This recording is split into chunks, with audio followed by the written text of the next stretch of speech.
Oromoon as jiraatu kun qomoo kamirraa latee akkas ga'es odeeffachuu barbaanne.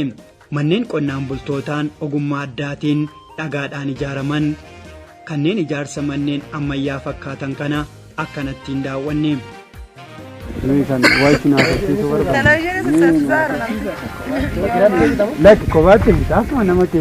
Mee maqaan keessan eenyu? Daggafaa Tsaggaa. Tsaggaa eenyu? Dinagdee. Dinagdee eenyu?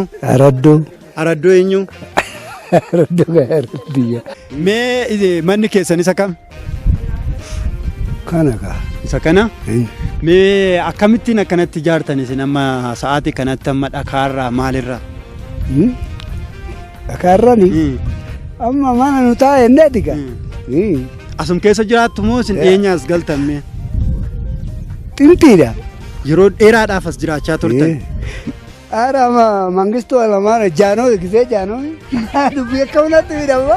Jano gisee Jano. Deeminaa qaba. Mee maqaa keenyatti? Darajjeen jedhama.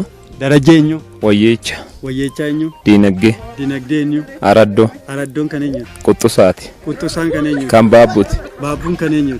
Baabbullee bakka kanaan beeku. Amma kana beektu. Amma abba torbaatti. Haa ta'u galatooma. Isin mee Oromoo gosa kami?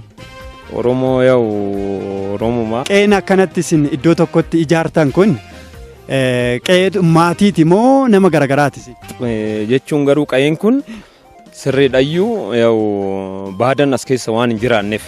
Baadan waan hin jiraanneef teewuliddiidhaan nam tokkorraa kan ka'een qe'ee kana ijoolleen guddiftee waan kanarra geecheedhaan jechuudha qe'een kun. Mee ijaarsa manaa kana isin akkanatti dhagaarraa ijaartanii jireenyi kana dura yeroo dheeraadhaaf as jiraattan akkanuma dhagaarraa ijaartu moo kanaan dura maalirraa ijaaraa turtan? Duraan dursee garuu dhagaadhaan kan ijaarru manni yeroo kana kunoo kanaan kan ijaaramu amma immoo yeroo immoo teewuliddiin isaaniitti guddateen muka dhaabbataniitti mukarraan qaamin isaa muka waan ta'eef mukarraan akkasitti dhaabbataa deeman jechuudha. Ati mee abbaan kee akaakayyuun kee jiru? Jiru. Mee ati akaakayyuun du'anii jiru abbaa jira jechuudha. Abbaan kee ijoollee meeqa qaba? Abbaan kiyya ijoollee 7 qabaanaani. 7 naan jechuudha. Ati hoo maatii qabdaa fuute? Maatii qabaa yoo maatiin kiyya 2 yoo haadha warraa wajjin 4 ta'een gala jechuudha. 4 taatanii gala. Mee namoonni wal beektu baay'inni keessan beektu amma manoota kana keessa kan jiraattan? Baay'ina garuu maatii wajjiniin akkan tilmaamutti gara nama 100 jedheen tilmaama garuu as keessatti jechuudha.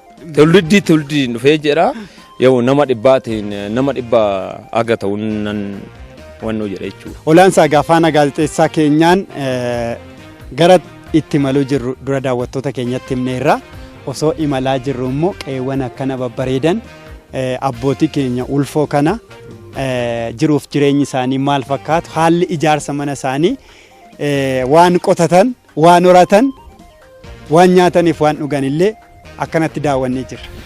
Egaa naannoo kanatti akkuma carraati naannoon kun manni akkatti ijaaran keessumattuu akkaataan isaanitti mana ijaaran bareedduudha. Amma yoo ati natti dubbattu fuuldura kee gara kanatti yoon ilaalu akkuma mana isa citaarraa hojjetan kanatti qorqorroos garuma sanatti geessaniiru. Uummanni kun tarii filsifinnaa mataasaa qaba wanti akkatti inni godhuuf falaasama mataasaa qaba. Tarii qorannoo barbaada akkaataan isaanitti mana ijaaranii akkuma inni siin jedhe immoo maatiidha warri iddoo kana jiraatan jedhe kun akkuma jalqaba jedhe akkaatuma Oromoon itti jiraatudha iddoo baay'eetti maatiin naannuma kanatti abbaan yoo as jiraate ilminnaa fuudhe asuma naannumatti ijaarrata. Walumaa galatti akkasumatti ni godhatan fakkaata waan bareedaa. Walumaa galatti qe'ee bareedduudha namni walitti siqee kan mana ijaarratuuf dawoo walii ta'a. Yoo iyye walii birmata yoo dadhabe wal kaasa yoo hojjetu wal gargaara kanaaf jireenya gamtaasaa cimsata kanaaf jireenya baay'ee namatti tolu kana qe'ee babbareedduu kana arginee jirra imalli keenya itti fufa ammas yoo nu duuka deemtan yoo nu faana imaltan ammas waan baay'ee argattu OBS wajjin turtii gaarii.